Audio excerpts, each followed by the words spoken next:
მოგესალმებით, ეთერშია გადაცემა რადიოაქტიური ზონა, მე თამარ ჩიქოვანი ვარ, ვაგრძელებთ თბილისის მერობის კანდიდატების წარმოდგენას. დღეს ჩვენი სტუმარია ნაციონალური მოძრაობის თბილისის მერობის კანდიდატი ნომერი 5 ნიკა მელია, მისი სლოგანია ავამუშაოთ თბილისი. ერთად ავამუშაოთ თბილისი.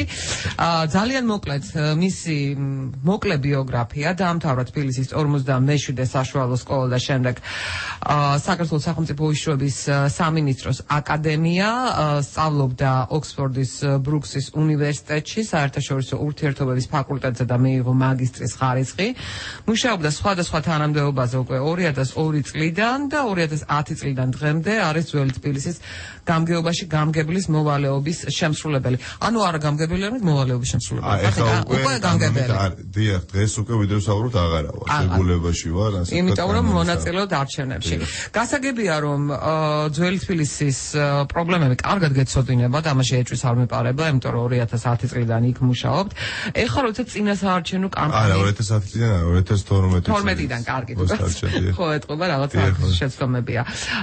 ეხლა როცა მთელი ქალაქის მასშტაბით გიხდებათ შეხვედრების მოწყობა, როდესაც უკვე თბილისის მერობის კანდიდატი ხართ, რამდენად შეგიძლიათ თქვათ, რომ მთელი თბილისის პრობლემები იცით, იმიტომ რომ მერმა უნდა იცოდეს, შეიძლება ყველა პრობლემის მოგვარება ვერ შეძლოს ერთ ბაშად, მაგრამ პრობლემების შესახებ მაინც უნდა იყოს საქმის კურსი.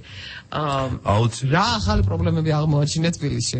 იცით, ეხლა გეთანხმებით მალუა პერიოდში მოწვევისათვის, თაწვენის რაიონი არის ერთ-ერთი რაიონი, 10 რაიონია თბილისში მოგეხსენებათ. თუმცა სამწუხარო ის არის, რომ პრობლემები მეტნაკლებად არის ესეთი უნივერსალური, ანუ თათმის რაიონის პრობლემები ვრცელდება ასევე თემკის დასახლებაში და მათ შორის მუხიანში და სხვადასხვა უბნებში. თუმცა რა თქმა უნდა სხვადასხვა სპეციფიკური პრობლემებიც არის სხვადასხვა რაიონში. ნუ ძირითადად ეს არის პრობლემები, ხა რასაც მე ვაწყდები და ნამდვილად შემიძლია თქვა, რომ ეს არის ერთ-ერთი მნიშვნელოვანი პრობლემა, მაღალი ტარიფები საზოგადოებრივ ტრანსპორტში, ჩემთვის პირდაპირ გეტყვით, ვფიქრობდი, რომ უფრო უმუშევრობა, რა თქმა უნდა, ეს ცნობილი პრობლემა, მაგრამ ძალიან ბევრი ასახელებს, რომ მაღალი გადასახადი ტარიფი საზოგადოებრივ ტრანსპორტში და მაღალი კომუნალური გადასახადები. ვინაიდან უმუშევრობამ სამწუხაროდ კიდევ უფრო მიმატა, თუ კი ვყავდა ჩვენ პირობითად ვამბობთ 10 უმუშევარი, დღეს ვყავთ 13, თუ ვყავდა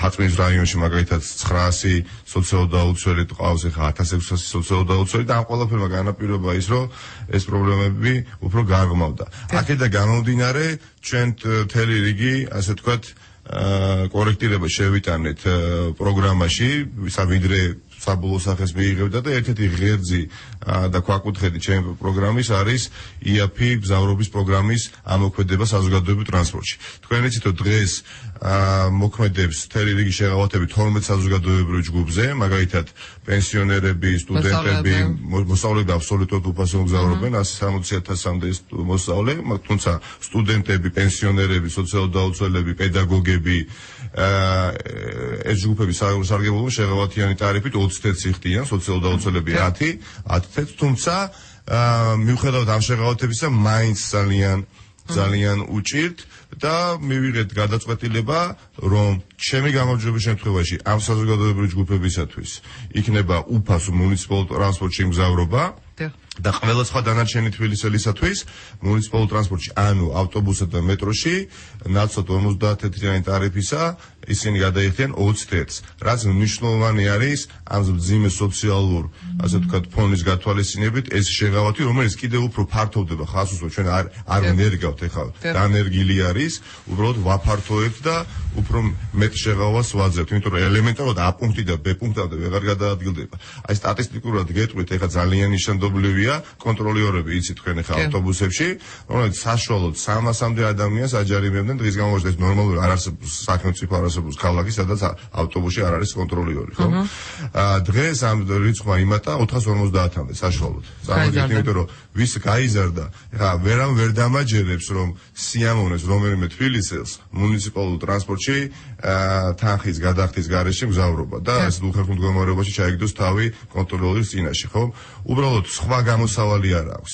აი ეს ბებია დაუშვათ პენსიონერი, რომელსაც აქვს პერსონიფიცირებული ბარათი, ხშირად აძლევს შვილიშვილს, ან შვილიშვილი აძლევს პირიქით მშობელს და ყველაფერმა გამოიწვია ის, რომ ეს ნაბიჯი გადადგა. ასევე მნიშვნელოვანია, რომ და უკაცრავად ეს განსხვავება იქნება ბიუჯეტიდან, ანუ 35 მილიონი ლარით წელიწადში არის საკმარისი. 35 მილიონი ლარი. ხო, სხვა ჯგუფებზე ხო არ იქნება ასე ვთქვათ, იქაც იკლებს 20 წლიანი იქნება სხვა აბსოლუტურად ყველა სხვა დანარჩენი თბილისელისთვის იქნება 20 თეთრი, ხოლო აი ამ საზოგადოებრივი ჯგუფებისთვის, ანუ პენსიონერებისთვის, პედაგოგებისთვის, სტუდენტებისთვის, სოციალურ დაუცველებისთვის და შეზღუდული შესაძლებლობის მქონე პირებისთვის იქნება აბსოლუტურად უკაცრავად. მე მოვისმინე თქვენი რამდენიმე სულ ტრიალებს წინასაარჩევნო ბუნებრივია თქვენი კლიპები. საუბარია იმაზე, რომ თქვენი მერადარჩევის შემთხვევაში სრულად განახლდება ავტობუსების პარკი და უფრო კომფორტული იქნება. ხო, მე თავის დროზე მახსოვს, როდესაც თქვა და ამ ყვითელ მარშრუტკებზე იყო საუბარი, ფასის გაზრდა იყო ახსნილი იმით, რომ ნუ იქნება ფეხზე არავინ არ იდგება,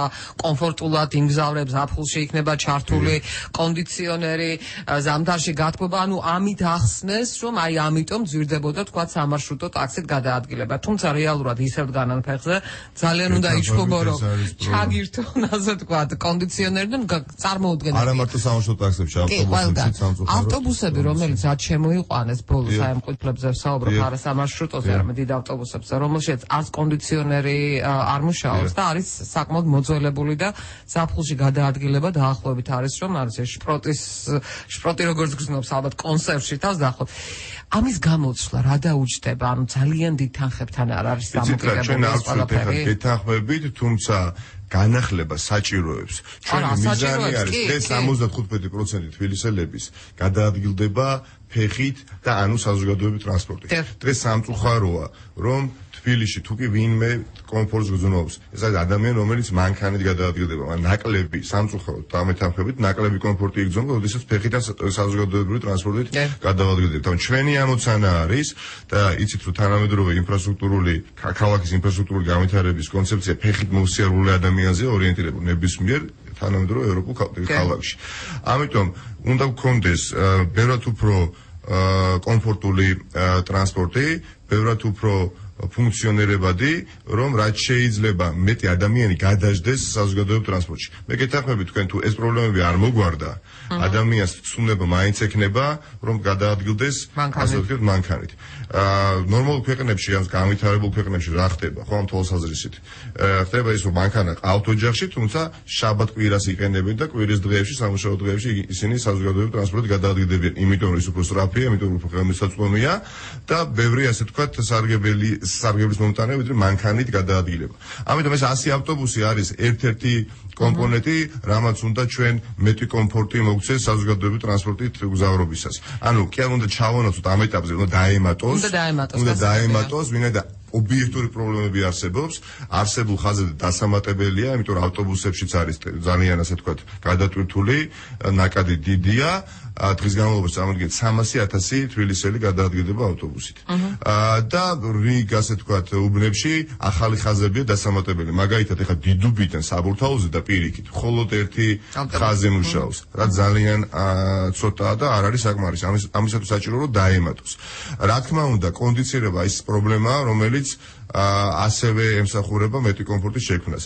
ავტობუსის მძღოლებისთვისაც ძალიან მნიშვნელოვანია. ხა რაც არ უნდა კარგი ავტობუსი შემოიყვანოს, შენ თუ ხა ავტობუსის მძღოლი თუ არის ასე თქვათ დაღლილი, შეწუხებული სიცხით, ეს რეალური პრობლემა არის. ანუ მძღოლი ავტობუსის უნდა იყოს კომფორტის ქვეშ მოქცეული. მათი წუხილის თავარი ეს არის. ასევე ძალიან მნიშვნელოვანია, ბანალურია, ხშირად ვამბობ, ადრე თქვი, მაგრამ იგივე ავტობუსის მძღოლებთან საუბრისას მქონდა ამაზე ასე ვთქვათ ამ თემაზე საუბარი ამის ირგვლივ საზოგადოებრივი სველი წერტილები. საზოგადოებრივი სველი წერტილები ქალაქში. მე 2-ია თბილისში, 3 არის, 4-ია, ნამდვილად არ არის საკმარისი და ყველაზე მთავარი რაც არის, აუცილებელია რომ დღეს ქალაქში ექსპერტებთან ერთად ჩვენ დავამუშავეთ, ქალაქს როგორც არასოდეს უკვე ჭირდება და წელს უნდა დავიწყოთ ამაზე მუშაობა 70,000 თანამედროვე ავტოსადგომი, როგორც მიწისქვეშა რამდენიმე მაღალსართულიანი ავტოსადგომი, ასევე მიწისქვეშა. და რატო? იმიტომ რომ სანამ ჩვენ გვეცოდინება, რომ დაუშვათ აი A პუნქტი და მაგალითად B პუნქტში სადღაც არ ვიცი ბარნოვის 27 ნომერთან წავალთ მანქანი და ბარნოვის 27 ნომერთან მანქანას გავაჩერებთ ჩვენ წავალთ აუცილებლად მანქანით მაგრამ თუ კი გვეცოდინება რომ ბარნოვის 27 ნომერთან მიდის არაჩვეულებრივად საქალაქო ტრანსპორტი და მანქანით აჩერებს 27 ნომერთან მაგრამ თუ კი წავალთ მანქანით ბარნოვის 27 ნომერთან გავაჩერებთ და მოგვიწევს 3-4 კილომეტრის მოშორებით გაჩერება თანამედროვე ავტოსადგომში და იქნებ ფეხით გამოვა მერწმუნეთ რომ ძალიან ბევრი გადაჯდება საზოგადოებრივ ტრანსპორტში თქვენ დამეთანხმებით 100 არის ევროპულ ქალაქებში ყველგან ვერ მიდიან მანქანით ამიტომ ძლავრი ავტომობილიზაციის პროცესი ქალაქში რამდენად უნდა შევაჩეროთ აი ეს მაინტერესებს რახან ავტოსადგომებზეა საუბარი სხვა შორის ისევ თქვენს წინასაარჩევნო კლიპს გავიხსენებ სადაც ამბობთ რომ ტროტუარები უნდა დაუბრუნდეთ ფეხით მოსიარულეებს და გავიხსენებ რომ пешеходов надо любить они заставляют лучшую часть человечества როგორც ილფი და პეტროვი წერდნენ City Park-ი რომელიც შემოსვლისას მის ერთ-ერთი ამოცანა იყო ზუსტად ეს რომ არა მხოლოდ უნდა დაეხაზა და თქვა ავტოსადგომებისთვის ტროტუარებზე მისი დახაზულია არამედ უნდა შეექმნა ზუსტად ის ავტოსადგომები რაზეც თქვენ რამდენად შეასრულეთ თქვენი მერობის შემთხვევაში გაგრძელდება City Park-თან ურთიერთობა თუ მოთხოვთ რომ მათ შეასრულონ ის აუცილებელი პირობა რაც ედოთ ხო კონტრაქტში რომ იცით მე დავინტერესდი მე ვინაიდან წელიწადი ნახევარია მხოლოდ დედაქალაქის მერიაში მუშაობ და დავინტერესდი ამ საკითხს ვიკითხე რეალურად ეს ვალდებულება მოქმედი ხელშეკრულებით ნამდვილად არ აქვთ თუმცა რომ აი ეს თანამედროვე ავტოსადგომი მიწისზედა და მიწისქვეშა ააშენო იმიტომ აი ეს ავტოსადგომები შექმნეს მაგრამ ეს არის გზის სავალ ნაწილზე შემოხაზული ავტოსადგომები 33000 რაც ნამდვილად სხვა ტიპის ავტოსადგომებია რაც არ ჭირდება ეხლა დედაქალაქში მაშინ უბრალოდ გასაოცარია რომ მოიხდიან 50 ლარიანს ავტომფლობელები რომ ან გააჩერებ ან არა და მე კიდე წაიყვან ეს არის სხვა გზის სავალ ნაწილზე შემოხაზული 33000 ავტოსადგომი არის მაგრამ ამა რა მოგცა ეხლა მოგცა ის შედეგი რომ რეალურად მანქანები არა მხოლოდ გზის სავალ ნაწილზე ტროტუარზე სერიოზული პრობლემა ჩვენ გაგვიჯერდა თვალ ჩვენ შევეჩვიეთ იმას რომ ტროტუარზე ხედავთ მანქანას და დამერწმუნეთ რომ როდესაც ადამიანი საზოგადოებიდან ჩამოდის პირველად აი ამ მოცემულობას რომ ხედავს დარწმუნებული იყავით რომ ძალიან უკვირს რაც ობიექტურია იმიტომ რომ ტროტუარი იმისთვის არის რომ რეალურად იგიაროს ადამიანმა და სკოლის მოწაფემ და ბავშვმა და ფეხით ასე ვთქვათ ვისეინოთ მაგრამ ხედავთ მანქანას ეს პრობლემა ვერ გადაწყდება თუ არ აშენდა აი ეს დღეს 70000 თანამედროვე ავტოსადგომი რა თქმა უნდა City Park-თან დაკავშირებით მე მაქვს ჩემი პრეტენზიები ნამდვილად ვაპირებ გადახედოს და კერძოდ რაც ყველაზე უფრო მეტად ხდება ეხლა თვალში და ვფიქრობ რომ არასწორია თქვენ იცით რომ თუ კი ისინი აჯარიმებენ ასე ვთქვათ სატრანსპორტო საშუალებას რომელიც დგას არასწორ ადგილას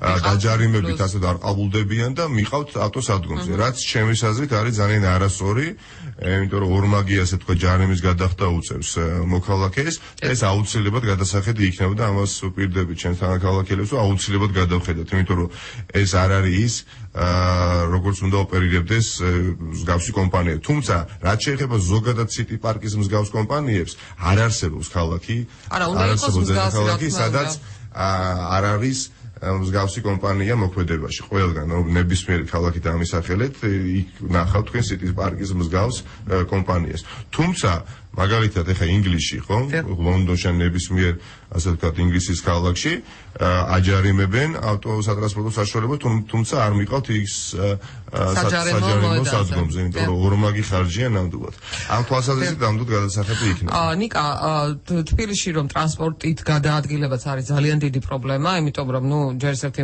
ჩვენს მძღოლებს მიუხედავად ყველაფრისა მაინც არ უყვართ წესრიგის დაცვა გარდა ამისა ძალიან ბევრი მანქანაა ანუ გასაგებია რომ ბევრი ახალი რაღაც ტრასა გაკეთდა ახალი გზები მაგრამ არ არის ეს საკმარისი თბილისისთვის როგორც ჩანს იმიტომ რომ დილიდან გვიან საღამომდე არის განუწყვეტლივ პრობკები რუსულ სიტყვას გამოვიყენებ როგორც წარმოგიდგენთ ანუ არის კარგად დაცული გამტარიანობა რასად რამდენი მანქანა დადის ხოლმე რომ აი ამ თვალსაზრისითაც იყოს ზუსტად ამაზე ვსაუბრობ აი მართლა მძლავრია რა ავტომობილიზაციის პროცესი აი ხა თქვენ არაფერს არაორდინალურს არ ვიტყვი თუ ვიტყვი რომ როგორც კი საშუალება ადამიანს თბილისში გამოუჩნდება ოდნავ მაინც მანქანის ასე ვთქვათ ყიდვის დიდი ცვლილება აქვს ხო თუმცა თუნდაც ძვირი უჯდებოდეს იმის შენახვა და არ იყოს შესაბამისი ასე ვთქვათ შემოსავალი იმ ოჯახში მაინც ყიდულობს რა თქმა უნდა ის ყველაფერი რაც გაკეთა დღემდე ქალაქში ამ თვალსაზრისით რომ განმუხტულიყო ეს საცობლებისგან ქალაქი არ არის საკმარისი, იმიტომ რომ დღესვე თუ აი 5 წლის ხო ბევრად უკეთესი მდგომარეობა იყო ამ თვალსაზრისით, ხო?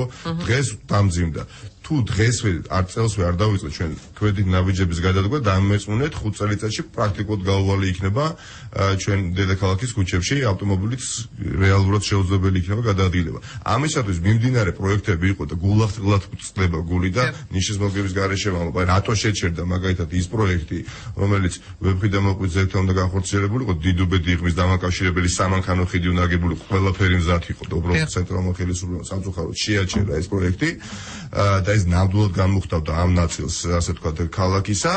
გარდა ამისა, ჩვენ გვაქვს, რა თქმა უნდა, გეგმა მაგალითად თამარაშვილის ქუჩაზე დელისის მეტროს გამოცდებით, იქ უნდა გაკეთდეს ორდონიანი ესტაკადა, იგივე დაახლოებით როგორც გაკეთდა ლაგუნა ვერესთან, ანუ შუქნიშის გარეშე უწყვეტ რეჟიმში რო იმოძრავოს სატრანსპორტო საშუალებებმა და ასევე ყველაზე მნიშვნელოვანი არის ასე ვაშიჟბინა, როდესაც ჩვენ ჩამოვდივართ და მოძრაობთ ასე ვთქვათ დავით აღმაშენებლის ხეივნისაკენ, იქ უნდა გაკეთდეს მსგავსი ესტაკადა, როგორც გაკეთდა ლაგუნა ვერესთან, რომ უწყვეტ რეჟიმში შუქნიშის გარეშე მოძრაობდეს ავტომობილები. ეს ის პროექტები, რომელიც დაგეგმილი და დამუშავებულია დევს უკვე თაროზე, ამას უბრალოდ შეიძლება ნება. და რომ აი ეს ნება აუცილებლად უნდა გამოვიჩინოთ და ჩემი გამარჯვების შემთხვევაში ეს სამი პროექტი, რომელიც მე ჩამოთვალე, აუცილებლად განხორციელდება და წელს უნდა დავიწყოთ ამის განხორციელება. ტენდერი გამოცხადდება და შეუდგებით საქმიანობას. წინააღმდეგ შემთხვევაში ნამდვილად გაუვალი იქნება. ეხლა ხშირად თქვენ ხედავთ, რომ თავისუფლების მოვიდნიდან შეიძლება ვაკის პარკამდე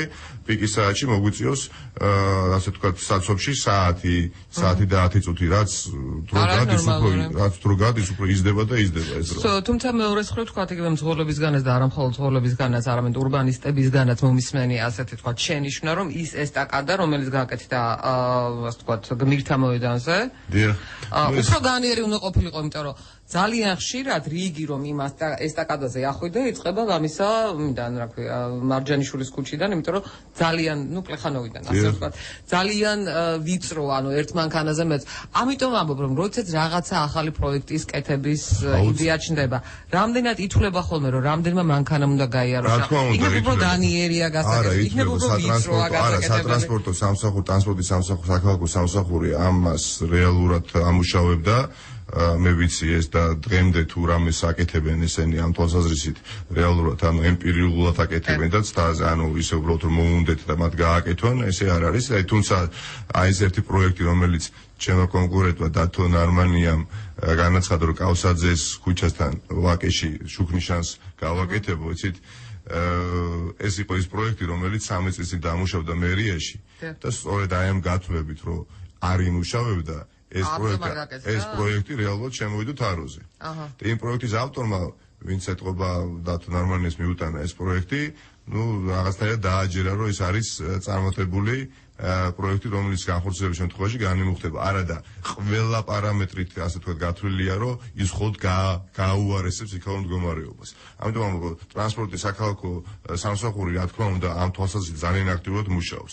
თუმცა მე გეთანხმებით, არა მხოლოდ ტრანსპორტის კუთხით, ყველა მნიშვნელოვანი პროექტი, რაც კი განხორციელდება თბილისში, ამიერიდან, ხო, ჩემი გამარჯვების შემთხვევაში, აუცილებელია, რომ სპეციალურ, ასე ვთქვათ, საზოგადოებრივ ჯგუფებთან იყო შეთანხმებული და მათი აქტიური ჩართულობით მოხდეს ეს. ურბანისტები იქნებიან, კი ბატონო არქიტექტორები, კი ბატონო არქიტექტორები. ეს იყო პრობლემა წინა წლებში. არ შემიძლია ახლა თქვა, რომ ყველაფერი მომწონდა წინა წლებში. იყო. იცით რატო? იმიტომ რომ თქვენ როდესაც ხართ სპეციალისტი ამ დარგში, თან ძლიერი და პირთა ჯგუფი არის სპეციალისტების ძლიერი და თქვენ ამ საქმეში არ გახედებენ და ესეთ რაღაცას აკეთებ ქალაქში, იცით, სულ არაჩვეულებრივი პროექტი გამოვიდეს, ხო? მე მგონია, როგორც მინიმუმ, ყოველთვის დავიდავანებოთ, უნდა ვცეთ პატევი ამ საზოგადოებას და მოვიწვიოთ.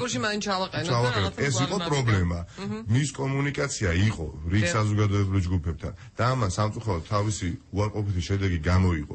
ამიტომ პირველ რიგში მე რასაც ვაპირებ იმას, რომ რეალურად არც ერთი პროექტი არ განხორციელდება თბილისში, სადაც ერთპიროვნულად გადაწყვეტილებას მივიღებ მე, ან თუნდაც 2-3 ადამიანი მერიაში. არავითარ შემთხვევაში პირიქით ყველა ასე თქვა სპეციალურ ჯგუფებთან იქნება გავლილი და მათი აქტიური ჩართულობით. ვფიქრობ, რომ ეს ცოდნა და გამოცდილება, რომელიც არის დაგროვებული საზოგადოებაში, აუცილებლად უნდა ისინი გრძნობდნენ, რომ ისინი ქალაქის განვითარების პროცესში მონაწილეები არიან და თბილისის მერი, როდესაც ირჩევა, მას არ უნდა ქონდეს განცდა და მე აპრიორი ვაგათ ვისნობიერებული ეს, რომ მე არ უნდა ქონდეს განცდა, რომ მე ვეპატრონები თბილისს. უბრალოდ მე დგები თბილისელების სამსახურში, თბილისის სამსახურში, სადაც სხვადასხვა ბევრი პოლიტიკური შეხედულების ადამიანი ცხოვრობს და ძალიან ნორმალურია და ღმერთო დაგვიფორს, რომ ყველანი ერთ ჭკუაზე ვიყოთ.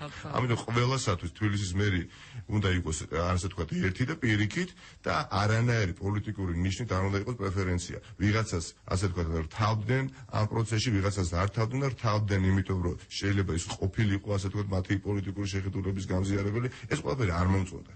აზია საუბარი გულახდილად გეუბნებით. თუმცა ამ ყველაფერს აუცილებლად გამოვასწორო, სხვაგვარად უბრალოდ არ შემიძლია. მეც გარშემო ძალიან ბევრი მეგობარი, ახლობელი, ნაცნობი ხო, სხვადასხვა პოლიტიკური შეხედულების ადამიანი იყოს გარშემო. რაც ნორმალურია, ხო? მაგრამ როდესაც თბილისს და თბილისის განვითარებას ეხება და დედაქალაქის მერიას ეხება საქმე, ჩემთვის აზრით რბილად უხერხული არის, როდესაც რაღაცა საზოგადოებრივი ჯგუფი თulis რომ ხოლოდ შენ ხარ ჩემი მერი და მეორე საზოგადოებრივი ჯგუფი ესაც დიდი პრობლემა. გასაგებია ჩვენ რეკლამაზე უნდა გავიდეთ და სხვა შორის მე მახსენდება ახალი დაწყებული ეს ჟურნალისტიკაში ახალი მოსული ვიყავი თუ 97 წელი იყო თუ არ ვშტები 3 დღიანი მრგვალი მაგიდა იყო მცირე არქიტექტურულ ფორმებთან დაკავშირებით ანუ თბილისში როგორი ავტობუსის გასაჩერებელია ეს რაღაცა ეს უნდა მდგარიყო როგორი გაზეთების გასაყიდი ჯიხურები ანუ ეს ის თემებია რაც თითქოს ერთის მხრივ მარტივი გადასაწყვეტია, მაგრამ ირკვევა რომ ძალიან ბევრი ნიუანსია ხოლმე. აი ესეთი მრგვალი მაგიდები, თქვა, არქიტექტორების, ურბანისტების მონაწილეობით იქნებოდა ძალიან კარგი ნიკა ზონა. მე თამარ ჩიქოვანი ვარ, თქვენ უკვე იცით იმ უსიამოვნო ინციდენტის შესახებ, რომელიც ცოტა ხნის წინ მოხდა თბილისში, სადაც ზურაბ ჭიაბერაშვილზე მოხდა თავდასხმა, იგი თავის არეში არის რამდენიმე ჭრილობა აქვს თავზე. როგორც თავადის ჟურნალისტებს უყვება იყო კაფეში თავად და ნუდარ ლადარია, იქ იყო მათი მეგობარი თორნიკე შარაშენიძეც.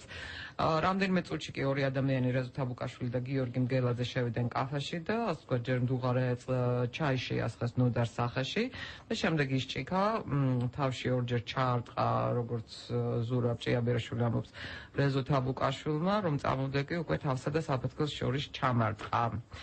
მისივე თქმით, თავდასხმელებმა ერთადერთი რაც თქვეს იყო ის თუ როგორ ბედავდნენ ისინი ქუჩაში სიარულს. ესეთი უსიამოვნო ძალიან სამწუხაროა. აი ყველაფერს თავი დავანებოთ, მე ძალიან საგანგაშო ზღვაზე ვართ, ვინაიდან ვფიქრობ, რომ მე ხა გავიგე თქვენთან სტუდიაში ამ ამბავზე. აი მახსოვს მე ვიყავი ბავშვი 90-იან წლებში, როგორ გაიკიდა 50% ჩვენი მოსახლეობის, მეორე 50%-ს ავტომატით ხელში. და 50% ეგონა, რომ 50% მართლა მოსაკლავი იყო და მიზერდნენ და ნუ ზიეს და ძალიან ბევრი მოკლეს კიდევაც. ხო? აი თუმცა დრონ ხო აჩვენა ეს უდიდესი შეცდომა და ტრაგედია, ხო? პატარა ერი ვართ და ეს შუღლი ბოღმა და ეს ბალღამი რამდენიმე უნდა გაგრძელდეს რა თუ მორევაზეა მაშინ საუბარი და საქმე მორევაზე მიდგა თქვენ იცით რომ ეხლა შეიძლება 3 ადამიანმა მეტაფორულად რო თქვა შეიძლება 10 ადამიანს ფიზიკურად გაუსწრდეს მაგრამ ჩვენ თუ სახელმწიფოზე ვსაუბრობთ ძალიან რთულია ჩემის აზრით ამ ყველაფრის ატანა აი ხა მე გისმენთ რომ კითხულობდით როგორ გადაადგებიან ქუჩაში, ხო? აი ამ ადამიანს ვინც ეს თქვა, მე მაინტერესებს უბრალოდ. იგივე კითხვა უჩნდება თენგიზ კიტოვანის მიმართ. აი ძალიან მაინტერესებს რა. ადამიანი რომელიც ამას წერს, აი იგივე კითხვით მიუმართავს, აი ყველაფერს რო თავი დავანებოთ. უბრალოდ მაინტერესებს, იმიტომ რომ ძალადობა შობს ძალადობას. და დრო არის, ყველანი გამოვხიზდეთ და ვიფიქროთ ხვალიდელ უკეთელს დღეზე. და არა დაუშვათ ერთ ურთიერთ დაპირისპირებაზე და ანგარიშვალებაზე. ეს ყარს ვერაფერს ჩვენ ვერ მოგვიტანს და ჩავტოვებს იმ მორევში, სადაც ვიყავით 10 წლების განმავლობაში. ამიტომ ვფიქრობ, რომ სახელმწიფომ და ასე თქვა ხელმძღვანელობამ, ვინც არის დღეს არჩეული მართვის ადავებებთან ქვეყნის რეალური კვედით ნაბიჯები უნდა გადადგას, იმიტომ რომ ამას თუ წახალისება მიეცა დამიჯერით, შეიძლება იყოს უმცირესობაში, მაგრამ ამ ხერხით უმრავლესობას გაუსწორდება და ეს მოიტანს დიდ სისხლის ზღვრას სამწუხაროდ და ამას არ უნდა ხელი შეწყობა, ამას უნდა აღკვეთა და კვედით ნაბიჯების გადადგმა და ყოველად დაუშვებელია და აი რეალურად მართლა ძალიან შევწუხდი, იმიტომ რომ დღისით, ბზისით, ეხლა რაც არ უნდა ნაწყენი იყო ადამიანის მიმართ, ხო? ეს ყოველთვის წყენა იქნება, არ იქნება წყენა 50 წელიწადში რომ გავიდეს რაღაცა ჯგუფებს შორის, გამორიცხულია. მაგრამ ეს იმას არ ნიშნავს, რომ ფიზიკურად გაუსწორდეს.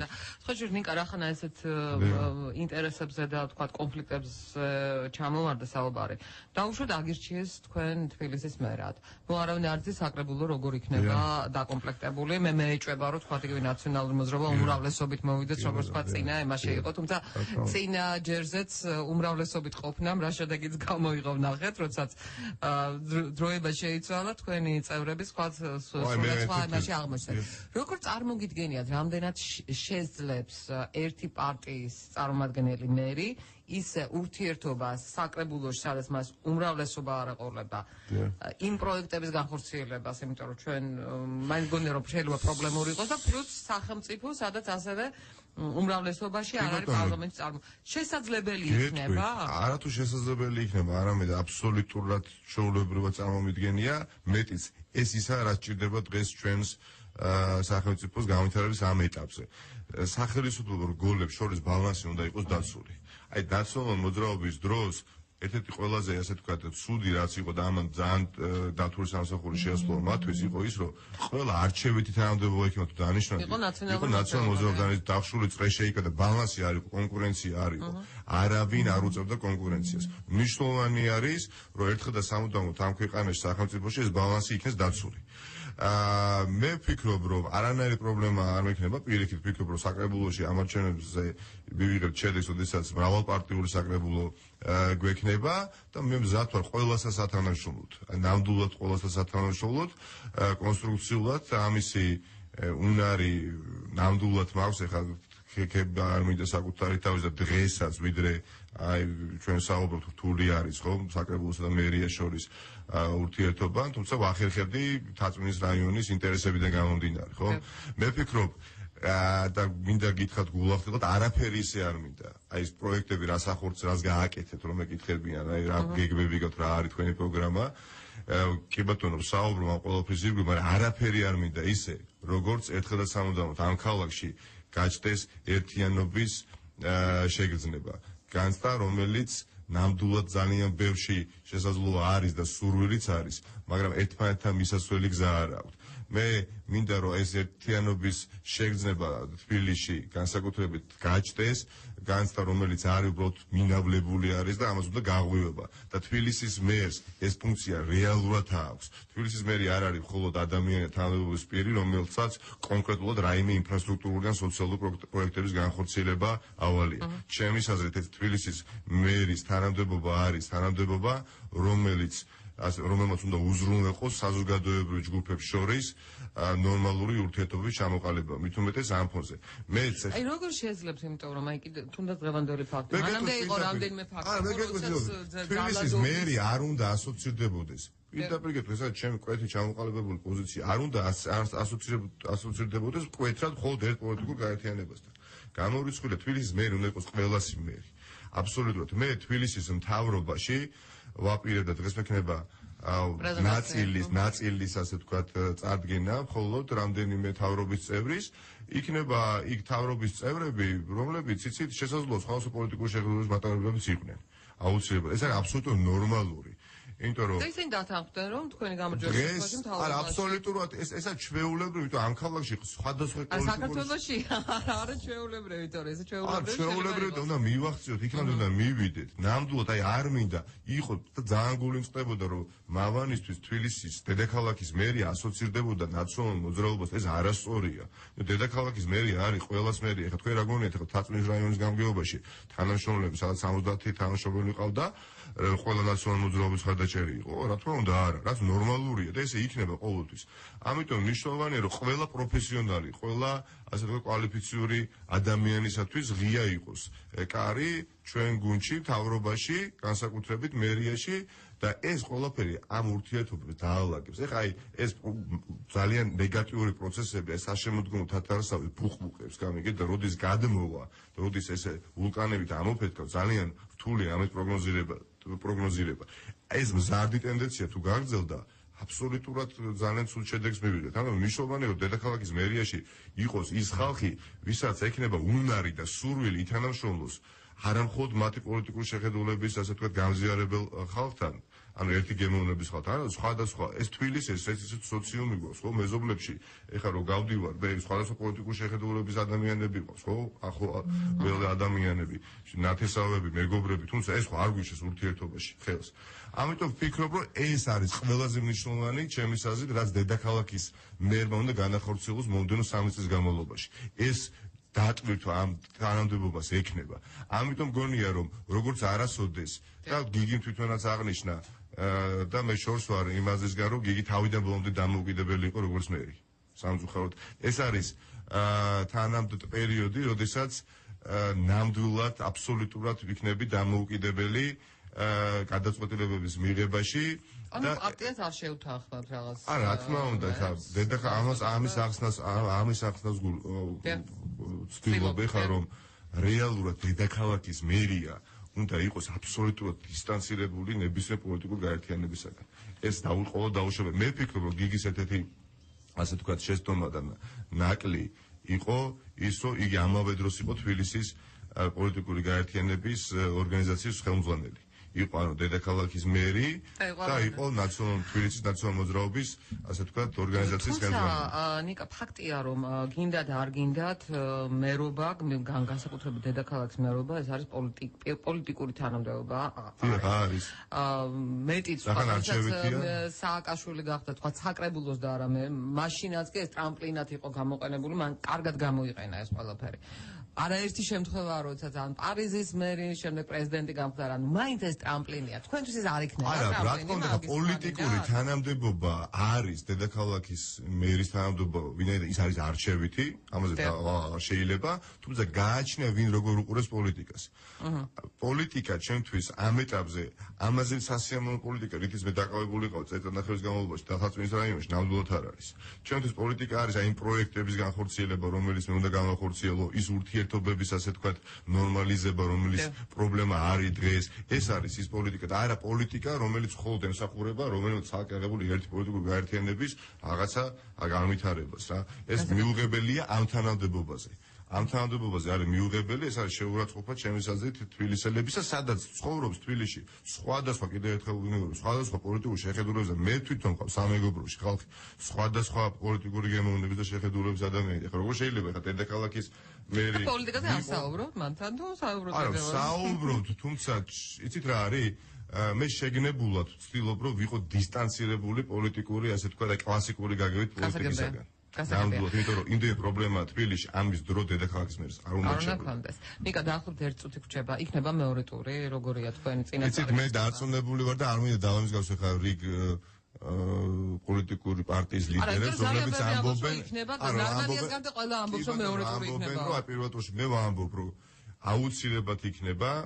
მე არანაირი იმედი მაქვს ამ წმენა გამარჯვების, მაგრამ ეს გამარჯვება გადის მეორე ტურზე. იქნება აუცილებლად მეორე ტური, ანუ არჩევნები გაგვიგრძელდება ივნისის ბოლომდე, თქვენ იცით 2 კვირის თავზე ტარდება მეორე ტური და დარწმუნებული ვარ, რომ მოვახერხებთ აი თბილისელებისათვის ახსნას იმისა თუ რაოდენ მნიშვნელოვანია ეს არჩევნები და მეორე ტურში ამის ახსნა კიდევ უფრო მარტივი იქნება, მე დარწმუნებული ვარ და ვფიქრობ, რომ საინტერესო ძიმე და ცხელი ზაფხული გველის წინ 100%-ით ეს იქნება მეორე ტური. მე ვხარი კიდევაც ბატონ დავით ნარმანიას შევხვდით ჩვენ სასტუმრო რედისონში ერთ-ერთ ორგანიზებაზე, ვუსურვებ მას მე წარმატება და ასევე დავპირდი, რომ მეორე ტურში შევხვდებით. რაზეც მამიპასუხა, რომ შანსი არ არის და ნახოთ. აუცილებლად მინდა ეს ფრაზა მას შევახსენო და პროცესს მეორე ტური იქნება. ძალიან დიდი მადლობა ნიკა ამელია, ნაციონალური მოძრაობის თბილისის მერობის კანდიდატი ნომერი 5. სლოგანი ერთად ავამუშაოთ თბილისი იყო დღეს ჩვენი სტუმარი. ჩვენ ვაგრძელებთ წინა საარჩევნო ასე ვთქვათ ახსნა განმარტებას და გაცნობას კანდიდატების. ხვალ გვეყოლება ერთ-ერთი დამოუკიდებელი მაჟორიტარობის კანდიდატი ალექსანდრე ელისაშვილი. შემდეგ კი იმედი გვაქვს რომ მერობის სხვა კანდიდატებს გვესტუმრებიან. ნიკა წარმატებებით. ურმესი მადლობა თქვენიცაც, მადლობა.